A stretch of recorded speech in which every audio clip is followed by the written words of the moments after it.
Pierre Poilevre, who is going to be the Prime Minister of Canada. He's a tremendous politician, member of the Conservative Party in Canada. They're just awaiting a new election. As we discussed yesterday on the program, the reality is that when it comes to Canada, Justin Trudeau is in almost the single digits in terms of approval rating. He is going to resign at some point. The only question is whether that is going to trigger a new election. Poilevre, if the election were held today, would easily be Prime Minister, probably with the largest Conservative majority of any Western country right now. There's a reason for that. And the reason for that is because he is speaking in precisely these terms, that the dream is family, house, dog, being able to earn, make sure that your kids have more wealth than your parents gave you.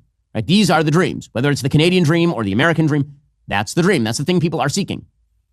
That is a very different dream from I get to screw whoever I want without any consequence and society needs to pay for it. That is not the dream. That was never the Canadian dream. That was never the American dream. That was never the Western dream. And in fact, those two dreams are in direct opposition to one another. And that is not an argument for government regulation of personal sexual relationships, for example. Maybe it is on a local level, but it is certainly not on a sort of broad level. But as a matter of morality and societal directionality, the direction needs to be directed toward family and away from radical sexual individualism as the ethos. As you could hear that same speech coming out of the mouth of somebody to the left.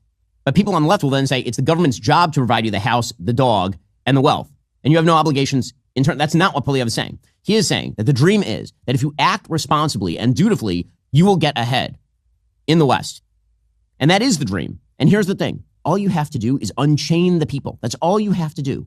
All you have to do is encourage them to act in a socially responsible fashion, to actually build families. That all this sort of bizarre anti-woman hatred that you see from a reactionary right online sometimes that says, well, what do you owe to women? The answer that men owe to women is you owe it to them to be good husbands and good fathers. And that is a direct response to the radical insanity of the rad femme left, which suggests what do women owe to men? They owe it to men to be good wives and good mothers. Okay, these things are owed to one another. They're owed to one, and on the basis of those mutual duties, you build a family. On the basis of those families, you build an entire civilization. All that has to be done, once you have family structures that are actually intact, is let them alone to thrive. Leave them alone. Let them actually do the things that families do, take care of one another.